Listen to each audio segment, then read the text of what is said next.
I learned about stroke play from their website. Oh, really? Zach was doing some stroke play earlier today. Jesus Christ, I mister. heard as soon as I joined. Hey, it's Zach from What the Pod Was That and the All About Nothing podcast. And America's birthday is coming up faster than we can track. Celebrate Independence Day in style with ZJZ Designs' latest t-shirt collection on TeePublic. Introducing 3 brand new 4th of July heart designs that perfectly capture the spirit of America.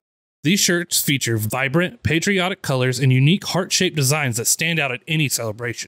Whether you're heading to a fireworks show, a barbecue, or just enjoying the summer sun, our 4th of July heart collection has something for everyone. Show off your love for the red, white, and blue with ZJZ Design. Visit ZJZ Design's TeePublic shop today and get ready to shine this Independence Day. Links in the show notes or visit ZJZDesigns.com and check out all the great designs. New designs come up often. ZJZDesigns.com. The All About Nothing podcast may have content and language that isn't appropriate for some. Listener discretion is advised. Welcome, Nothingers, to another episode of the All About Nothing podcast. This is episode number 209. I am Barrett Gruber. I am Zach King. All right. Please subscribe and share the show. That's how we get new listeners. Also, if you can, please consider supporting the show financially by visiting our website and clicking on the support link. If you can't do that, please drop us a review, hit the 5 stars, give us a thumbs up, or leave a comment. All of that helps drive us higher up in the ratings on all of these podcast platforms. So real quick, before we get started, I want to thank Tate White and Bernie Heller of the Post and Courier Free Times in Columbia. Also want to thank rising music star and rising music artist, I guess, Stephanie Morton. Also, every week, thank you, Bill Fry, for all of the research that you do for us. We've never had an intern before. No. And after Bill leaves us, we're gonna have to find another intern. Yeah. So also thank you, John Kosis Jr., podcast and media relations manager of the Columbia Fireflies and the Nothing or Fire update that we get every single week. I want to remind everybody that the 2024 Soda City Comic Con is coming up August 24th and 25th. There'll be tons of people there. Celebrities are going to be announced through sodacity.com or all their social media. So check sodacitycomiccon.com for more details on that. So now we're going to introduce our guest. He is arguably the highest NASCAR. He has arguably the highest NASCAR IQ of anyone on this podcast. Absolutely. And was the president of Darlington Raceway. Also spent some time as an associate athletics director at USC. Our guest this week is the Kerry Tharp. Welcome, Kerry. Welcome. Hey, man, it's a pleasure to be on the All About Nothing podcast. Barrett, Zach, thank you. Look forward to our visit here over the next little period here. Yeah, absolutely. You're no stranger to the microphone. You used to do the NASCAR thing on 107.5, right? I did, and I told some people, Daneen, I said, I never met a mic I didn't like. And so throughout really my career, I was in communications and talking and in front of the people. And sometimes it's good news, sometimes it's not. But I enjoy doing things like this. And I just think it's a great way to communicate, have a little fun and talk about whatever's on our minds. Well, absolutely. To get into the meat of why you're here, because I know what's going to happen is we will get distracted by everything else. Oh, we will. But the Darlington Country Club Southern 500 tournament's coming up. It's the 60th anniversary. Right. How big is the 60th anniversary? Well, it's a milestone event, Barrett, and the Darlington Country Club has been around since 1926, and so we'll be celebrating our centennial here in a couple of years. Mm-hmm. But this Southern 500 tournament is pretty unique. It's actually one of the longest running amateur golf tournaments in the state, and it always precedes by 1 week the Southern 500 race at Darlington, and so. That's an icon in itself and one of the crown jewels of the sport. And it's actually celebrating its 75th running this year. And so, Goodness. You got a big golf tournament the week before celebrating our 60th and then the track celebrating its 75th. And, it's kind of like the official kickoff of race week. And, Darlington is a unique place. It's one of those places. It's kind of like a shoe that fits, and it's kind of withstood the test of time in NASCAR, And I think our golf tournament has done that as well. And so anytime you're around 60 years without a break, I think you're doing something pretty good. I'd say. Yeah, Darlington Raceway has a very recognizable name as far as what people recognize the name. What is it? Is it the Black Lady or is it the? No, it's the Lady in Black. Lady in Black. Lady in Black. Yeah. And also it's the track Too Tough to Tame. And Too Tough to Tame. You know, I think Dale Earnhardt gave it that name because, you know, he won here about 9 times, but he said, man, that's a track that is too tough to tame.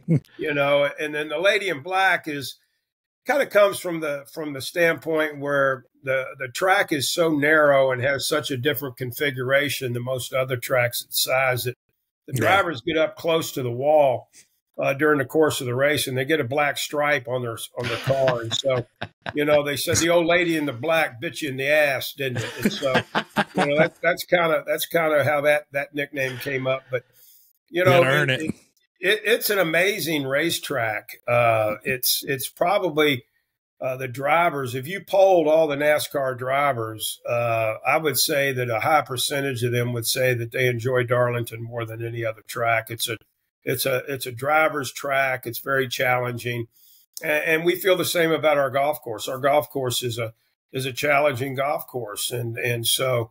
You know, in fact, we have a hole number 18 at the country club was just remodeled here about a year and a half ago. It's 628-yard par 5.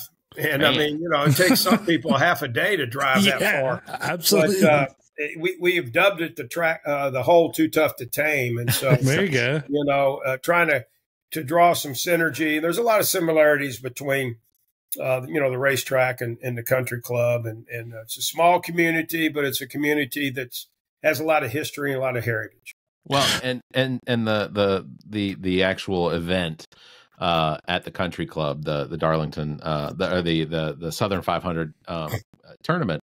Now, the proceeds from it go to a charity. Is that right? No, we don't. Okay. We probably need to start doing that, but we don't right now. It's basically just a tournament that stands on its own. You know, it helps the community out because we get a lot of people coming in, a lot of vendors.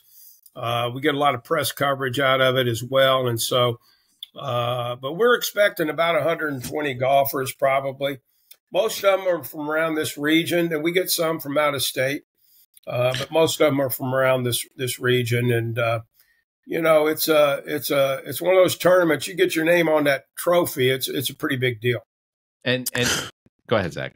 What is something about the 60th that is going to be a little bit different going around this time? Well, I can tell you this: we've invited about 25 or 30 of the top amateur golfers in the state, and I got with a gentleman by the name of Alan Knight, who's out of Blythewood and is very involved in amateur golf in the state. And he helped provide me with those names. And so we just want to try to open up the field to have as competitive of a field as we possibly can. We are doing some real historical, I think, recollections. We're talking to the family of the gentleman who won the very first Southern 500, 1965. Oh, wow. A guy by the name of Bill Harvey, who is no longer with us, but his son Scott is a heck of a golfer up in North Carolina. So we're trying to get him involved and just trying to do some things that tie in the history of this tournament. This tournament used to attract a lot of NASCAR drivers back in the day. Oh, I bet. When the schedule permitted them to come in early, and the schedules don't allow them to do that anymore. But there's just a lot of history, a lot of things that we're going to try to touch on to try to make sure that this tournament has a special feel to it. And 60 years is a long time, and we just want to do all we can to do justice to the tournament. Well, I take it as during your time at Darlington, you made it a point to go check this out quite a few times. Oh, without a doubt. We would have a big presence up there. We take the pace car up there. We'd just make sure that everybody knew that the race was going to be the following week, right? And we provided some really nice ticket packages for some of the winners, and that's cool. It's just a situation. You're bringing in a lot of people that have been coming to Darlington for years, and they like coming and spending 2 or 3 days playing golf, and a lot of them will stay around and go to the race the following week. And so it's just a good 2-week period, a good tie-in, because that Southern 500 is really one of the biggest sporting events in the state. Absolutely. The race there at Darlington attracts you get fans from about 48 different states. I think my last year there, we had representatives from 12 foreign countries that came to the race. And so over about a 4 or 5 day period, you'll get upwards of 60,000 people on your property. And, I always tell people that, college football is a 3-hour tailgate, but race at Darlington's like a 3 or 4 day tailgate. Yeah, so, absolutely. It's a big deal. It's a big deal for the community, a big deal for the state. It raises the economic impact that race at Darlington has is well over 110 million annually. Those 2 races that we have now, we have one Mother's Day, but most of that money stays right in what we call the PD area, which is where Darlington's located: Darlington, Florence, Hartsville, Dillon, in that area of the state. Yeah, y'all have had some new construction going on as well. I think I read. We have here at the Country Club. We've got 3 holes closed right now, Barrett, 15, 16, 17. And I told somebody today, I've seen more equipment at out there doing what we're doing than I've seen at a subdivision development. I mean, we've got tractor trailers, we've got dump trucks, we got backhoes, we got anything you need out there, because we're basically redesigning 3 of our golf holes. And we have a contractor out of Little River that does this for a living, and then we have a golf architect out of Southern Pines, North Carolina, and they know a little bit about golf up there, that is actually doing the design for these 3 holes. And I think it's going to be a real difference maker for our golf course. In fact, they're out there sprigging the grass right now, and that grass will come up here in about 14 to 21 days. I've been out there most every day, and just a constant, you can see things changing and developing, and it's really going to, I think, take our golf course to the next level and really make it an even better layout than it is now.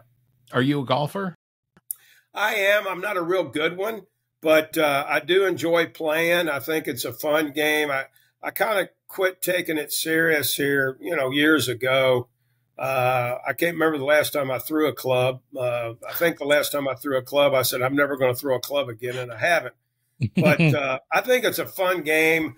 It's one of those games, too. It's kind of like you have a couple of cold pops, and all of a sudden you start playing better. And I don't know if there's any other sport that you can say that. Maybe bowling would be the other one that I could equate it to, as far as having a couple cold beers. And I mean, they call it tempo in a can. When you have a cold one out there when you're playing, and unless you're Wade Boggs, it's fun to be able to spend time with friends and what have you, and you meet a lot of different interesting personalities at the golf course. So I do play some. Excuse me.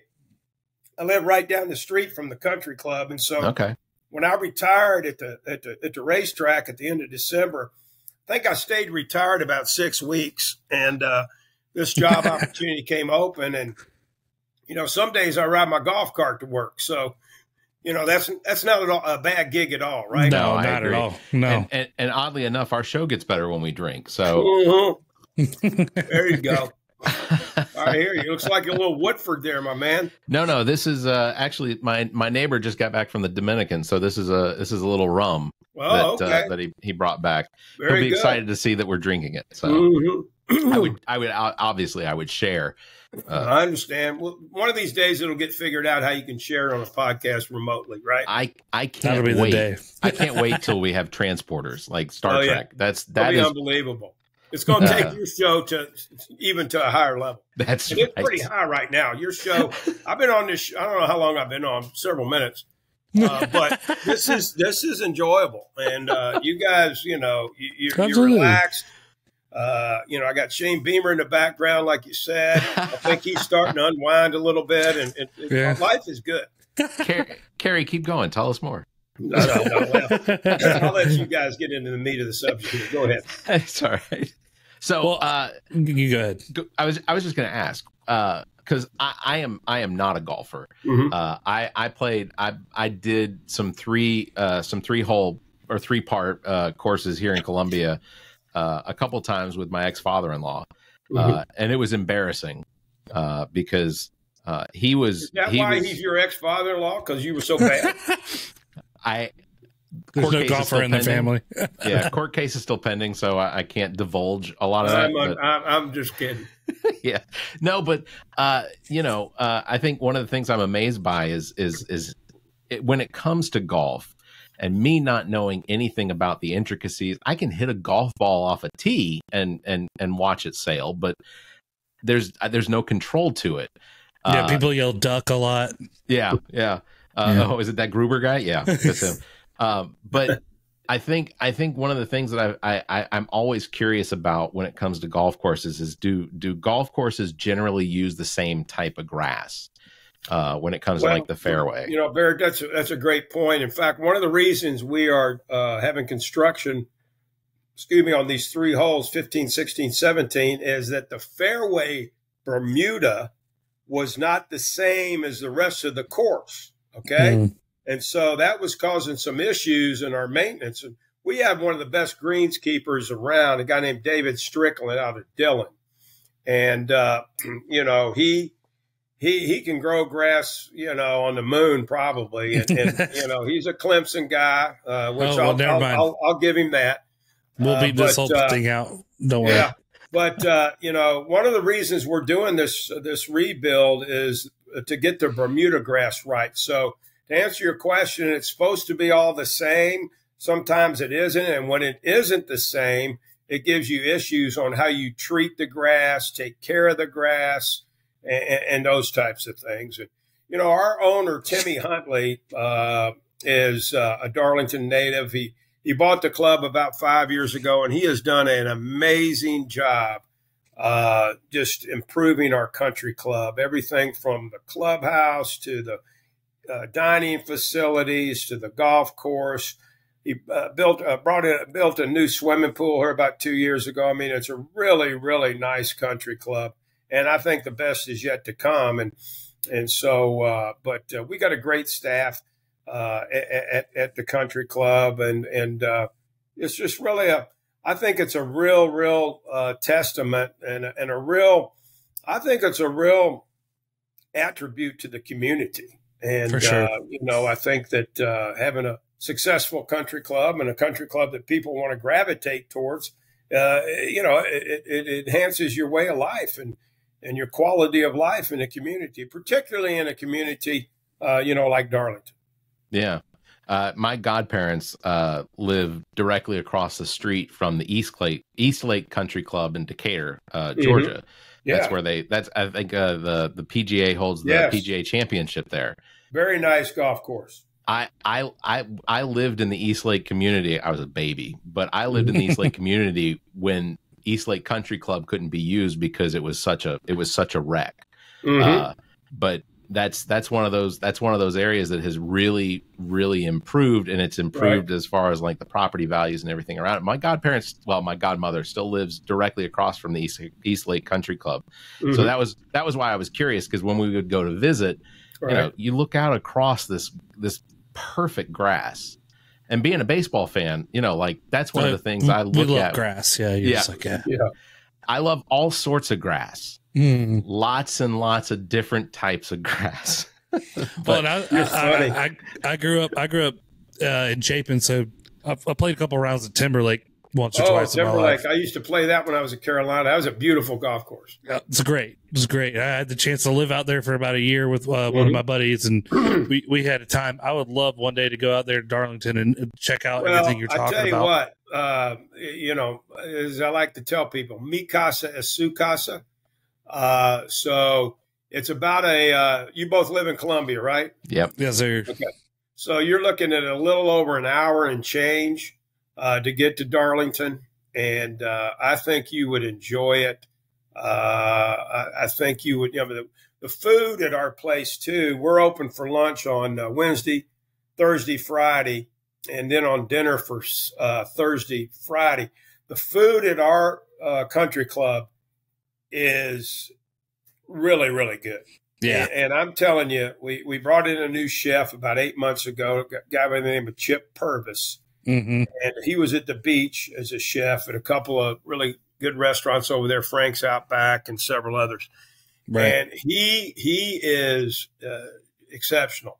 And the fish that we have at our country club, on Friday, Thursday and Friday nights is as good as I've had. And we have what I would call just a fantastic Sunday buffet from like 12 to 2. And I mean, you talk about some of the best home cooked food you've ever, tasted. But I'd love for you guys to come over. And I'll tell you what, if you want an easy round to feel good about yourself, Barrett and I are going to come over. Well, I'm telling you, I'd love for you guys to come over and see our club and play some golf and, hit the 19th hole a little bit and that type of thing. But, we'll get it figured out and see how we can make it happen. Spend 48 hours on that last 18th, and the lady who can't be tamed one more time. Yeah. So, you all are still looking for people for entry to the amateur tournament. Yes. What is the cost this year? I know we're after June 1st. Right now it is our members get in at $250 a person. Okay, and then between now and the end of July, it's $325 per person, which is pretty reasonable. We checked that out with a lot of the other amateur tournaments here in the state, and it's right in line. We're going to have a practice round on Thursday. We've got the tournament is a 3-day tournament, Friday, Saturday, Sunday. We'll have food. We'll have beverages. We'll have entertainment on Friday night. We'll have a nice dinner on Saturday. We have some nice merchandise. We got a nice golf shirt and some 60th anniversary mementos that we're going to provide the players, and it's just a lot of fun. And so and if you win your flight or if you win the tournament overall, you get a good bit amount of golf shop merchandise. It's upwards of $1,000 worth of merchandise if you win the entire tournament, which that goes a long way. But it's a fun tournament.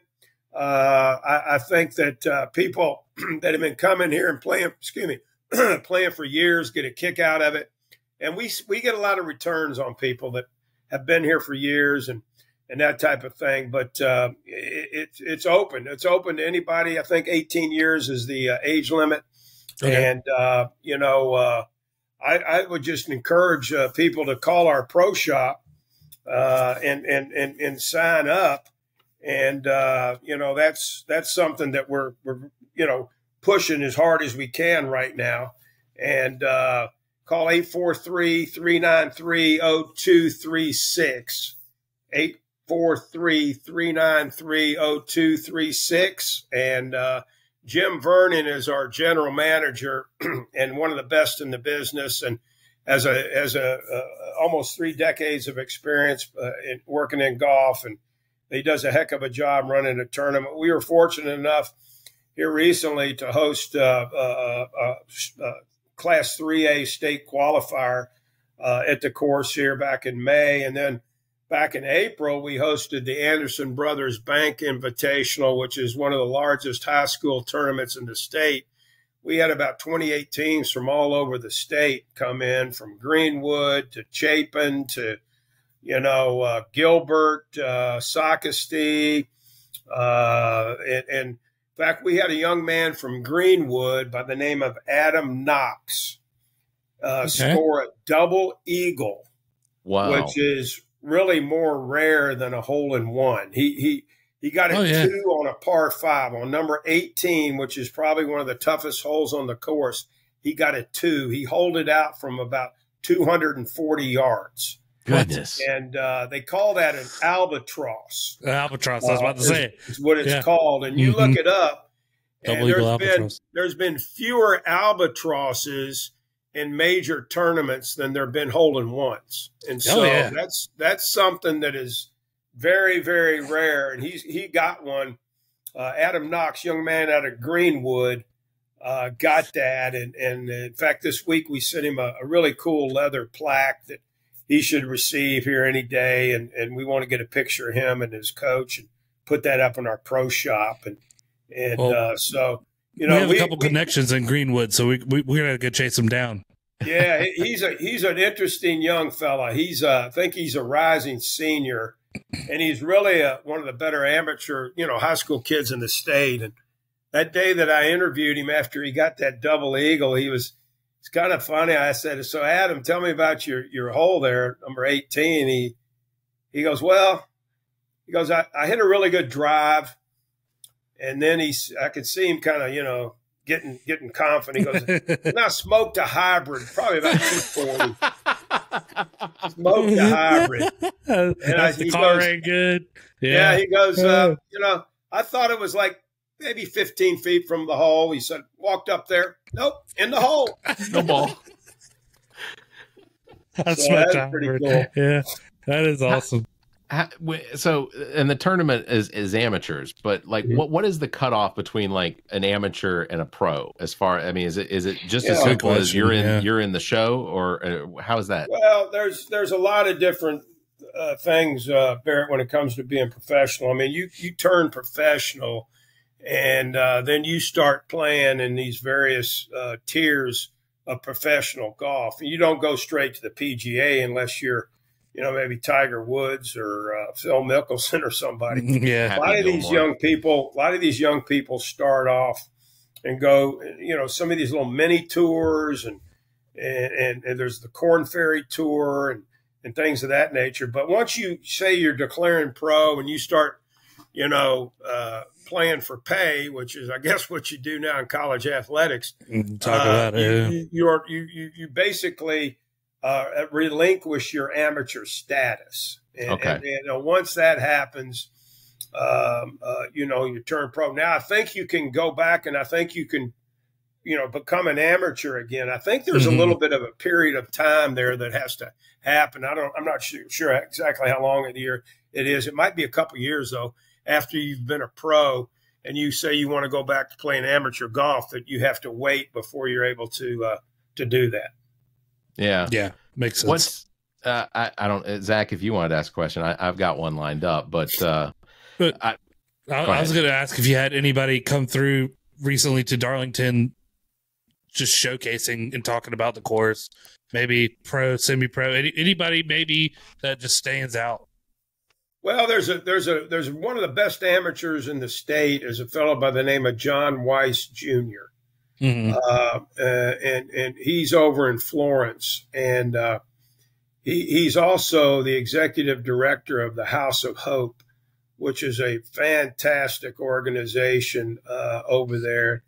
And I'm told that he came through and played here several months ago, and said that this course was really, really on an upward path to becoming a really, really good golf course. And so, there's a guy that's out of Hartsville named Tommy Two Gloves Gainey. Got a nickname. He's good. Yeah, Tommy.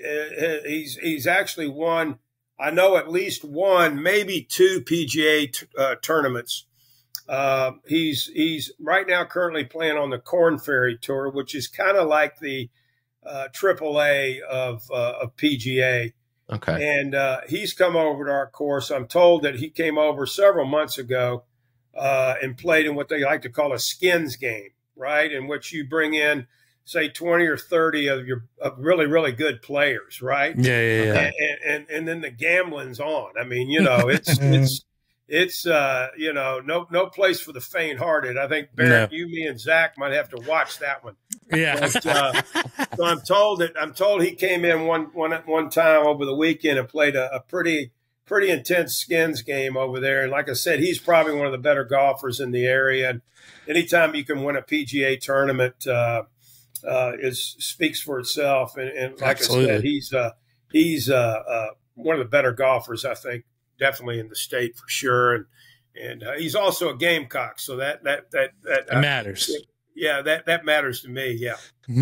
In my head, I'm imagining that the only place that would be appropriate for me at a golf tournament would probably be learning how to do my commentating in that golf tone. Yeah. And then I could just call it from there. I think that's the only appropriate place, except for at the buffet. That's the other. You'd be great. And Barrett, I could see you on 18. On 18, you would go, Zach King, 3-footer. No, he bogeyed. Hold it 5 feet left. No, it'd be like, he did an albatross. Who would have known? Oh my God. Yeah. For an albatross on a 600 some odd yard drive, and then you got that would be be pretty amazing. My sister played golf in high school, and she would always go let's go to the Lake Berry driving range, which is now defunct as a jungle. But we would always go there because we lived in White Rock, and I'd be like, I'll drive the snot out of this ball. Which way it's going, within the confines of this net. That's right. But that's where I could go. Yeah. I lost plenty of balls. Have you guys ever played Top Golf? No, I have not yet. I haven't either. And I mean, it's very popular. I mean, there's one in Columbia, isn't there? We have there's a place on Main Street that has a facility that it's similar to Top Golf, but I think it's electronic. So you're hitting it against a target. Okay. But there is a Top Golf that I think that if they have cleared the council, the county council, it's supposed to be going in near where there's a dealership, was a car USA or whatever, USA Cars or whatever, but it's a used car dealership, and supposedly it's going in over there. Okay. I don't know how long it's going to take, but we do have the one right down in Augusta or up in Charlotte. Yeah, Charlotte's got one. Myrtle Beach has one. I've never done it. I want to do it. I heard it's a lot of fun. Yeah. So Barrett and I are big baseball guys, of course, and they have like a Top Golf version of that where it shoots the ball up and you can hit it against the screen. Same kind of thing going on, and I'm dying to do that. Where do they have one at? I can't remember. Barrett and I saw the video a couple times, and there was different places, at least different people taking jabs at this thing. And I was like, that is the most amazing Top Golf type thing outside of golf I've seen. So one of the things that I saw recently, because I get everything Braves, every newsletter, everything I get, they just recently announced that in the off season, apparently they're going to set up basically a Top Golf where you get to shoot at targets. It's the same as Top Golf. You get to hit targets and whatnot. But they're going to set up the top of the park, the Truist. They're going to set up at the top that you can actually hit golf balls into the stadium, onto the field. That's pretty interesting. Yeah, that'd be fun. I would love that. Is there a driving range out there at Darlington? We do have a driving range at the course. Yes, we do. And, it's people always say, though, you're going to go out and hit some practice balls. I say, well, why waste a good shot on the driving range? I'd like to keep all my shots on the course. But, yeah, we have a really nice, fairly new driving range. We have a putting green that's like none other. I think it's the largest putting green in the state of South Carolina. It opened about a year and a half ago. And I mean, it's fantastic. And so, but we have a lot of nice amenities there for the golfers. And, like I said, we got an Olympic sized swimming pool. We've got a picnic area out there and pickleball courts. Have you guys played pickleball? So, not yet. Not yet. Yeah. We've talked about it. I haven't played. I've hit. And I want to start playing it. It seems like even for a older gentleman like myself with 2 knee replacements, I think I could, get out there and get it around a little bit. Bill is saying that he needs to get in the pool. Yeah, no, pickleball. I definitely want to try it. My wife and I have talked about it. She thinks that she's interested in doing it. So I figure if I have to buy the equipment, that she'll use it at least once before, I have to find other people to play with me. There you go. I get a little competitive. I played a little bit of tennis in high school, and I know it's not exactly the same, but I think the idea is the same. And yeah, I don't know all the rules. Something about you got to stay out of the kitchen or something is part of the thing. Yeah, you don't like the heat. Yeah. So I don't know. Yeah. I gotta learn the rules. My wife and I have rackets and the balls. See, when I first experienced it, I thought the balls were like tennis balls, but they're basically like hard wiffle ball. Rubber. Okay. Yeah. It's like a wiffle ball. And it's kind of interesting. They even have a professional pickleball league.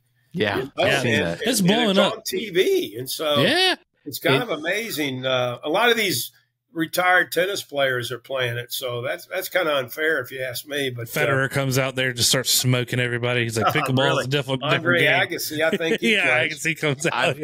I've got offshore coworkers that live in India. Pickleball is becoming huge in India. It's rivaling soccer and cricket. It's unbelievable how much it's growing. That's cool. Well, and while we're talking about other sports, Kerry, we'd be remiss not to talk about you were the associate athletics director from 1985 to 2005, right, at USC. You experienced at the University of South Carolina, the University of South Carolina. You experienced things like the CarQuest Bowl, the first bowl win, first bowl victory. Yeah, can you talk about some of the moments that you've experienced in that position that you were just like, all right, like it was a jam up day today. This is one to remember. Well, I tell you, I was at Carolina for 20 years, and there's a flood of memories, highs and lows, and that I can think about. I mean, I went to every 98, 99 game. So joining the Southeastern Conference in '91. I'll never forget the press conference we had up there at Williams-Brice Stadium. It was amazing to be able to join the SEC after being basically in purgatory for years after we left the ACC back in the early 70s. Independent, all that, Coach Morrison had some great teams in the mid to late 80s. That 84 team was undefeated, and we go up to Navy and lose that game. If we'd have won that game, we would have been the number one team in the country the next week. Yep. Like you said, winning the CarQuest Bowl, South Carolina had been I think they were 0-8 in bowl games. And I think there was maybe like only one other team, maybe Indiana or somebody that hadn't won a bowl game. Mm-hmm. And so we won the CarQuest Bowl. Steve Tannehill, who was he was a folk hero at Carolina. He was. He came in and led us to that win. We also had the nation's longest losing streak. I was there in the late 90s. Brad Scott's last year, we were 1-10. Lou Holtz's first year, we were 0-11. 11. I was there for all of them. 21 game losing streak. We're opening up I think it was the 2000 season at home against New Mexico State. Mm-hmm. And we beat them, right? We beat them to snap our losing streak. And fans are flooding the field, tearing down the goalpost. And I'll never forget, I was down there on the field after the game, and these New Mexico State players are going, what in the world? You don't understand. You don't understand. We're one step above a community technical college. So basically, I mean, there is somebody that you pay $300,000 to come out and get a win, right? And so that costs a lot more money now. Oh my goodness, it does. But we did that, and then the following week we played Georgia, and they're ranked 9th or 10th in the country. Yep. And they had a quarterback by the name of Quincy Carter, and he threw 5 picks that day. It was a beautiful day. We beat Georgia, and lo and behold, we flooded the field again and tore down the goalpost. And not too long after that, they invented these collapsible collapsible goalpost, right? Yeah. And I think we might have had something to do with that because back-to-back weeks we tore down the goalpost. But Yeah. and then winning the two back-to-back Outback Bowls with Lou Holtz. Working 6 years with Lou Holtz was a trip. Let me tell you, that guy was unbelievable. Unbelievable builder of a program. And, like I said, we had the back-to-back Outback Bowls. It was, beating Ohio State back-to-back years. It was beautiful. Yeah, it was. And then, Coach Spurrier comes in and beating Alabama with Brewer and yeah. And the success that he had, Ray Tanner, the success he had with the baseball program. And, I was there in the mid-'90s, late 90s when we were good in basketball with Eddie Fogler. We won the SEC 1 year. Went up to Rupp Arena, and they were ranked 2 in the country. We beat them on senior day, and that never happens. The back-to-back NIT championships, too. Yeah, back-to-back NIT championships with Dave Odom. I mean, there was a lot of but the thing that I enjoyed the most, guys, was the people, whether it be the coaches, the athletes. A lot of those athletes that I worked with are some of my best friends. Todd Ellis is my attorney. Love Todd. And Ryan Brewer's a good friend of mine. Sterling Sharp, Harold Green, Larry Davis, B.J. Mackey, Kip Bachnight, all those people that came through and played. Now I get to be able to enjoy, the sports and the school. Dawn Staley has come to Darlington twice. As our special guest. Oh, yeah, that's awesome. The excitement that she's brought with women's basketball and, for sure, the championships that she's delivered has been incredible. And we even let her drive the pace car here a couple years ago. Oh, that's cool. Championship. Oh, yeah. And she enjoyed it, but she told me later, she goes, "Man, I'm a little mad at you." I said, "What's wrong?" She goes, "I wanted to go 100 miles an hour in that thing." Oh.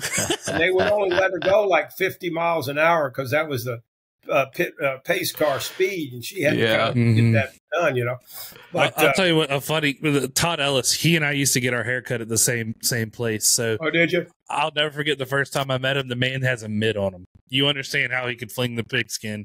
You go to shake his hand covers your entire hand. Yeah, his hand's about the size of a catcher's mitt. Yeah. See, and my only tie to USC is through the 107.5 because I knew Benji Norton. Oh yeah. And rest in peace, Benji. Mm-hmm. I adored Benji. Great guy. The last time I saw him, he was doing a remote for 107.5 from the Dunkin' Donuts on St. Andrews Road. It was just him. And I walked into I saw the van outside, and I thought I couldn't imagine that that they were actually there. You got to mess with Benji. Yeah. Well, I didn't want to. So Benji was on the air when I walked in. I held my hand down in front of my face so he wouldn't see me. Didn't make any difference. He was on the air and goes, "Gruber." Yeah. And I was like, called you out. "Hey, Benji." Yeah. "What are you getting?" I guess a dozen. Cream filled. Yeah, absolutely. I miss Benji. I think it was a good one. I worked with his brother Charles at Blue Cross Blue Shield for a number of years. Okay. Benji was one of a kind. Like if I had stayed in radio, I think that I would have liked to have worked with Benji at some point. But yeah, he was such a great guy. He was first class. Yeah. Yeah, absolutely. Yep. I think he was a Clemson fan, right? Yeah. Yeah. Oh, yeah. Right? He was, and he let you know it every time. Yeah. His predictions went in a predictable way. His personality outweighs the Clemson part. Oh, yeah. Right? Yeah. He was forgiven. If Tommy Moody can forgive that man, I'm on Tommy's side. And that's the truth.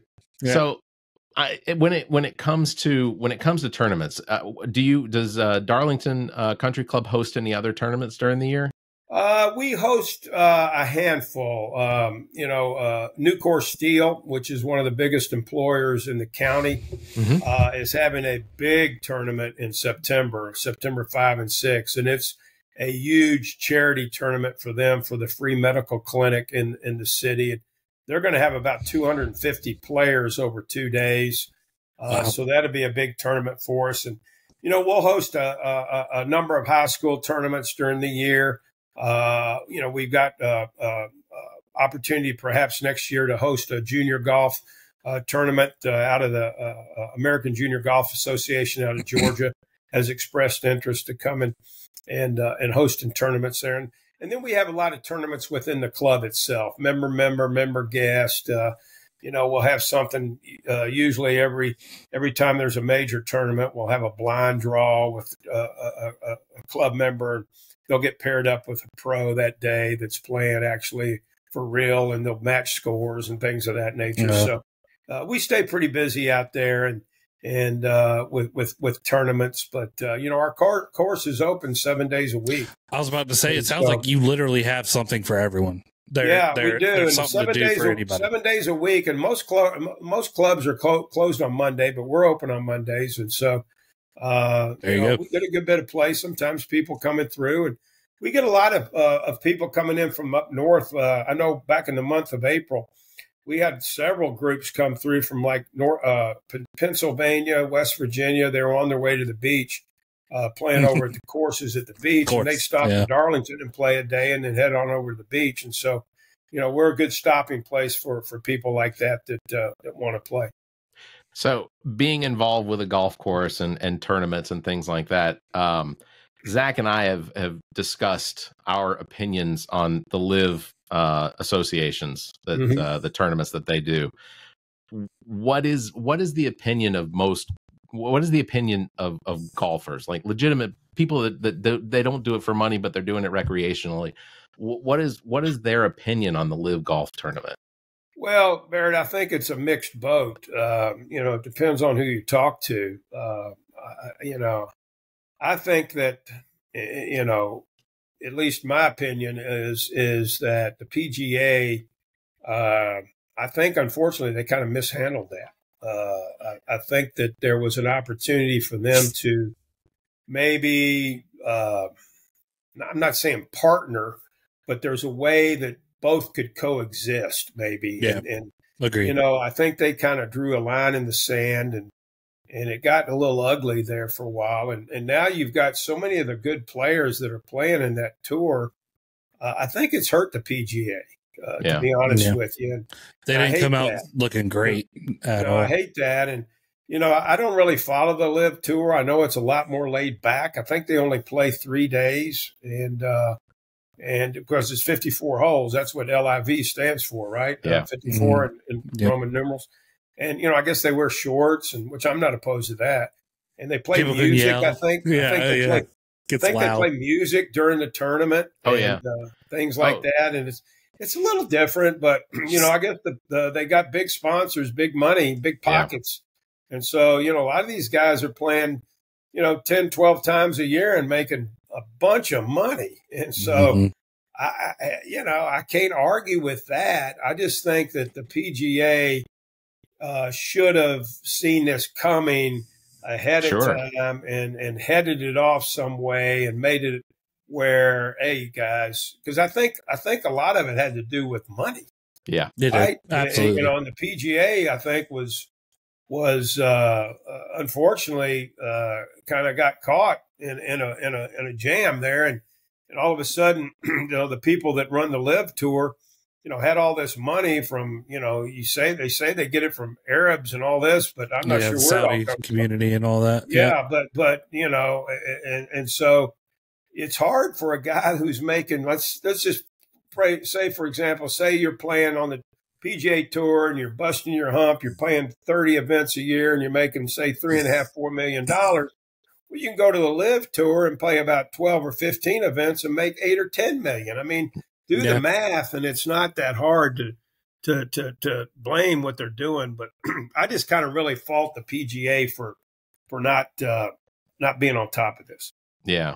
It was interesting because when LIV was really when I guess when it was starting to catch its stride, and we were seeing a lot of stuff on the internet, videos from some of the tournaments where somebody would hit a ball or they drive the ball, and then all of a sudden all the fans around in the stands would throw their beer cans on there. Yeah, what are we watching? Like, it's a little crazy. It's kind of like that tournament out in Phoenix called Waste Management. I don't know if y'all have seen that one. Yeah, oh yeah.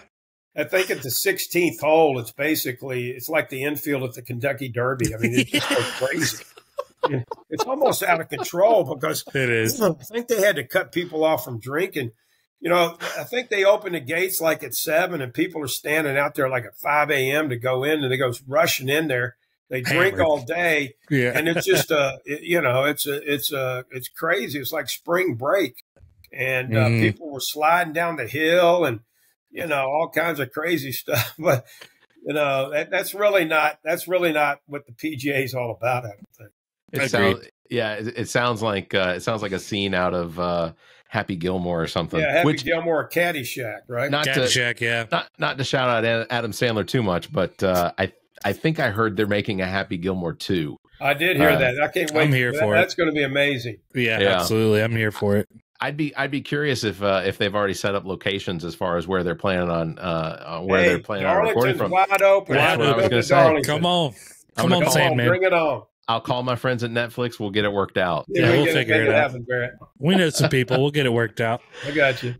So your regular day, are you retired now, or do you? Like I said, I stayed retired 6 weeks, and my wife didn't have a list for me. She had a notebook. Oh Lord, for me, and so. But no, Timmy Huntley, who owns the country club, is a good friend of mine. Lives here in Darlington, and he called me up around New Year's and said, "Hey, are you going to stay retired?" And I said, "Well, I don't know. Probably." Why? He goes, "Well, I'd like to have somebody come on and help us market the club and, do some community relations and even help out with social media and things of that nature." And I said, I could probably do that. I said, I've spent most of my life talking to people. And so that's what I do. I've got an office here at the house where you see now, but I'll go up to the country club really every day, Monday through Friday I get up for about 9:30 or so, and I'll stay to about 4, and I'll visit with people that are there. I'll make phone calls. I'll invite people over for lunch. Right now I'm working hard and heavy on sponsorships for the Southern 500, trying to get it going. And so, I stay pretty busy but it's enjoyable. I get to be around people. I get to be around, a variety of people from across this area, and you meet a lot of new people. Come in. Anytime anybody's there playing, and I see them in the pro shop, and I don't know them, I'll say, where are you from? And that to me strikes up an interest in why are you here? How'd you get here? How'd you find out about Darlington? And so it sounds completely different when I ask those questions at people. Why are you here? Where'd you come from? Oh yeah, they probably look at you like, "Where's the door? I need to get out of here." We're surprised you're still here. All right. Yeah. No, that's it. Really, I think that, and I tell Zach all the time that my retirement's going to be I'm going to disappear to a fjord in Norway because I keep saying it's because that's the only place on the planet that's going to have 4 seasons. But it that sort of country club, or having something like that because I imagine there are members there that are there several days a week. Oh goodness, there's some members there, Barrett, that they play on days that end in Y, and there's a good many that do that, and which is a lot of them are retired for sure, but sure, I'll say this: a country club is a great connector and a great attribute for a community. Yeah, and and like I said earlier in the show, particularly a small community like Darlington. I mean, we're a small community. We're about 6,000-7,000 people.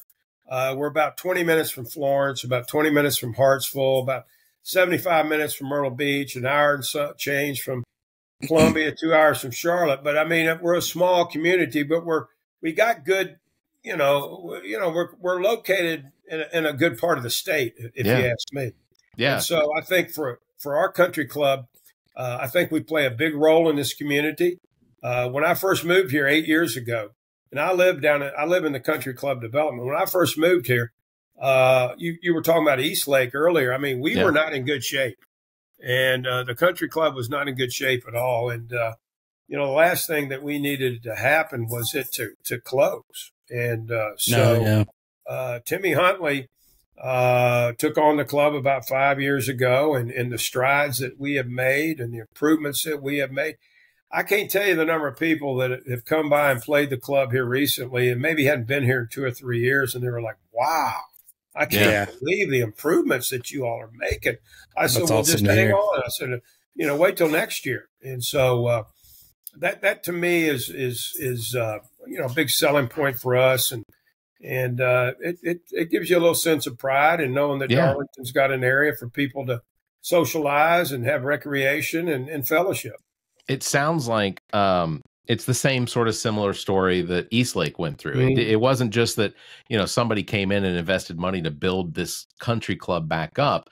It was the community. It was Decatur that built Eastlake back up. It was the people that lived in and around Eastlake. My godparents, that, you know, they did everything they had to civic, you know, from what they could accomplish to just basically rebuild that community. It sounds like that's what goes on in Darlington too. Absolutely. I think that's awesome. Those are the stories that kind of give me goosebumps when it comes to seeing what people, you know, there's something you want to achieve, and everybody comes together to do it. I think that's awesome. Yeah, and Barrett and I are definitely planning on taking this dog and pony show on the road at some point, and Darlington is definitely a place we would love to come by. And well, I tell you, it's an interesting place. A lot of neat people here. A lot of, you know, it's kind of a handshake city. You know, you shake somebody's hand, and you got their word, and it's a good community to live in. A genuine place. Mm-hmm. Buc-ee's is awfully close to. Buc-ee's is about 18 minutes from my house. That was one of those. In fact, when I retired, people they said, "What are you going to do?" I said, "Well, you know, I could always work at Buc-ee's. You know, I can sell beef jerky with the best of them." There you go. Yeah, that Buc-ee's, by the way, have you guys been to that Buc-ee's? I've never been to one yet. I've never been to a Buc-ee's yet. That Buc-ee's, I think, if I'm not mistaken, here this past year was the number 2 Buc-ee's as far as volume in the country. I may have attributed to that. Because it's in a great location. It's right off of 95, and it's almost halfway between New York and Miami. And you got people going to the beach, people coming back from the beach. And I'm told that they didn't build it big enough. I guess there's 2 different models. One of them's like 58,000 square feet, and the other one's like 74,000. And they wish they'd have built the 74,000 because it's so crowded. A lot of times when you go in there that you don't have enough time really to look around. You just go in, get what you want, and then leave. I can confirm. We made the mistake of we were going out to a hotel where we were staying out at a resort that we left on a Sunday. We checked in on a Sunday. And we got to Buc-ee's about noon on that Sunday, which was when everyone was leaving Myrtle Beach. And it was, and I don't do well with big crowds, but there was no room to walk around. Yeah. But the food, you know, legitimately, the food that they cook there is good. I mean, they got these burritos, they got the beef chip. Chicken wraps, the beef jerky. They got like 28 flavors of beef jerky. Yeah. I ate the triple meat barbecue sandwich. Yeah. And I tell you what I think is an underrated thing about that place. You can do some last minute Christmas shopping there. It's not bad. I've seen videos. Not bad. People, like Walmart and a gas station have made a baby, and here we are. I got a picture. I got a picture with the Buc-ee mascot. Oh yeah, I always do when I go in there. Oh, do you? Oh yeah, great. That's great. Well, I don't want to get too far away from the tournament because this is important, and you all are. How many more people are you looking all to register as far as? Well, we want to try to get at least 120 or so. We got a ways to go, but I mean, right now is the time to get in. And like I said, you call the Pro Shop, 843-393-0236. And you can sign up. And And that's to me, it's going to be really, really fun to see. We've got a good many that have signed up so far, but we're going to start getting a deluge of people, I think, signing up here in the next 6 weeks as we get closer and closer. And so, and the excitement of Bill, we're starting to promote it a little bit more, and being on the podcast tonight has been fantastic. And, we're getting it out in the mainstream media, a lot of social media that we get help from. And so, I think that awareness, and we're doing all we can to try to draw a top-notch field. And so I think people will start gravitating towards that. Yeah, so $250 for members, $325 for non-members. Right. It's going to be August the 23rd through the 25th. Correct. Darlington Country Club Southern 500 tournament's 60th anniversary. Right. That is huge. Yeah. And the fact that the club itself is going to be celebrating its centennial in a couple of years. In 2026, we'll have our centennial, and we're already starting to kind of, brainstorm about that, because you can't wait till this time next year. This time next year, we need to have our plan already baked. Yeah, and so I was a part of NASCAR's 75th anniversary a couple of years ago, and we worked on that for 12 to 15 months. And so you got to be out ahead of it. But 100 years, that's a long time, right? Yeah. And so we look forward to having that as well. And, the 60th is a good tie-in with the 75th Southern 500 race over at Darlington. Perfect. So a lot of good connections with it this year. That's the same year the United States will be celebrating its 250th birthday. Wow. And this is a fact. Regardless of who gets elected, we will have a president somewhere in that age range too. Yeah, you never know. Hey, oh my goodness, that could be another show for us, right? Oh, yeah. Absolutely, absolutely. No, that's fantastic. Well, Kerry, we don't want to eat up too much of your time, but I mean we already have. But is there anything else you want to tell us about the tournament that maybe we haven't talked about that way people know more? Yeah, no, you wanted to let Bill Gunther know that you're still the king of NASCAR. Yeah, you tell Bill Gunther, you tell Bill that. And we talked to this guy the other night, Bill, Kerry Tharp. He said that your knowledge of NASCAR was low on the totem pole. Right. Oh. Yeah. You can tell him that. But no, I just think that people maybe that haven't played at Darlington, say in the last 3 or 4 years, they need to come check us out, because our course is like I said, on an upward trajectory, and the improvements that are being made, currently made, and will be made, I think people are going to say, "Wow, this is kind of a hidden jewel here." And so we look forward. Yeah, awesome. It's a shame that's the same weekend we're going to have Soda City Comic Con. So I understand that's a big deal. That's Soda City. It'd be a stretch. Huge. Yeah. Big deal. But I still want you guys. I know how to get a hold of you guys now, because I think I've befriended Zach on Facebook. Yeah. Yes, sir. Yes, sir. And he probably said, "Who's that guy?" No, I said I know exactly who this is. He definitely knew the name, but he text messaged me with a screenshot, and he was like, "Did you get this?" And I looked at it, I was like, "No, I didn't get a friend request." Barrett felt lonely. I was like, "This is Kerry Tharp." Yeah, right. Don't worry. Hey, you will before the day's over. That's awesome. But yeah, I'll get a hold of you guys, and hopefully sometime soon you guys can make a trip down and play some golf and see what we have to offer. I'll just tell you, this is a last little anecdote. Was that so I worked in radio in Atlanta, and one of the radio stations I worked for was Y106, and one of the things that we covered every week, week in, week out, was NASCAR. The NASCAR radio was played on that radio station during every Sunday. But when it came to Atlanta Motor Speedway twice a year, we got to go down there because we were the radio station in Atlanta that played the race. Hope, Georgia is easily one of the most difficult places to get into on any day. Mm-hmm. But when you bring in 100,000 people for one event, the traffic backs up. Oh, yeah. I got to fly in a helicopter Oh, every goodness. time. They would go. fly us literally to the airfield that was adjacent to the Atlanta Motor Speedway. Yeah, I know where that is. Yeah. Well, I hate to one up Barrett, but I am wearing my 155 mile an hour club shirt. I drove by myself on Charlotte Motor Speedway. There you go. I did All Richard Petty's and down at Dale Atlanta. Jr.'s Axle Did you? car. That's pretty cool. It's fun. I've not been to a Darlington race, and tickets aren't expensive for it. No, so they're not. Very anybody can go. affordable. I mean, much more affordable, say, than an NFL or an NBA game. Sure. It's a lot of fun. If you've never been to Darlington, you should check it out. It's a lot of fun, actually.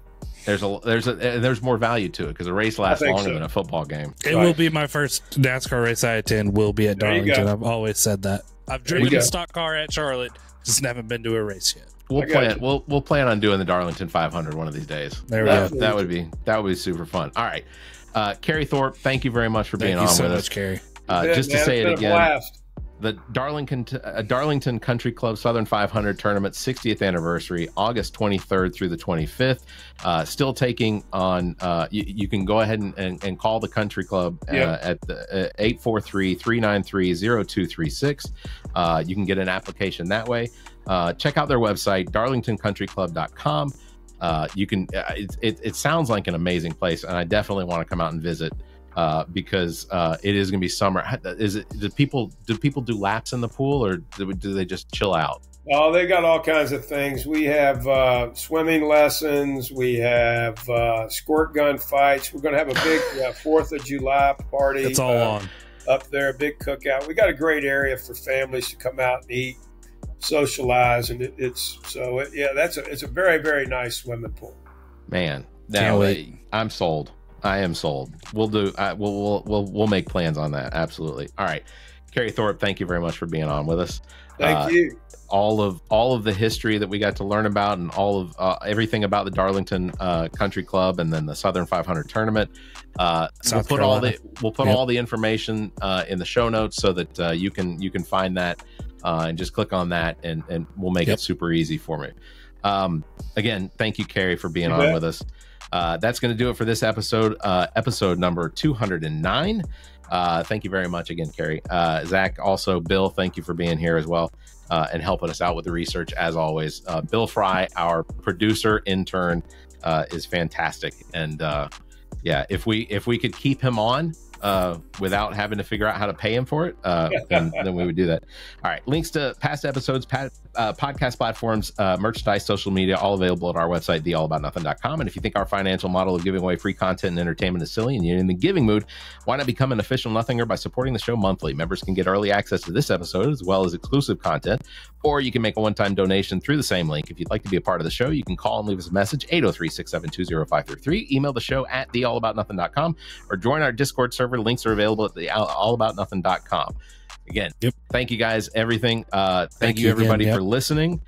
You all stay safe, and keep your hands to yourself. The All About Nothing podcast is produced and engineered by me, Barrett Gruber. Thanks to Cake for our intro music, Sick of You. You can follow everything Cake the band at cakemusic.com. Thanks to Muff the producer for our outro music. You can follow Muff on Instagram at Muff the producer. I am Barrett Gruber. You can follow me on Instagram and Twitter at Barrett Gruber, or visit my linktree /Barrett Gruber. Want to support the show? Visit our webpage, theallaboutnothing.com, and become a member. There are several tiers available, including memberships that give you early access to episodes as well as exclusive content. Visit theallaboutnothing.com. Find links to our social media, merchandise, and past episodes. Visit theallaboutnothing.com. If you'd like to be heard on the show, you can call and leave us a message. Dial 803-672-0533. If the time between these episodes is more than you can handle, check out our partner podcast. Zach and I host What the Pod Was That with Carrie Simmons. Visit whatthepodwasthat.com for links and details. Me takes a deep dive down the rabbit hole in episodes of Welcome to Wonderland. Available on all the podcast platforms. Visit WTWLpod.com for details. As well, you can listen to the political and social conversation between Dr. Jamela Brooks and Bill Kimmler on Black, White, and Blue in the South, available wherever you listen to podcasts. Please subscribe and share this show. If you're on YouTube, please like and hit the notification bell. Thank you for listening.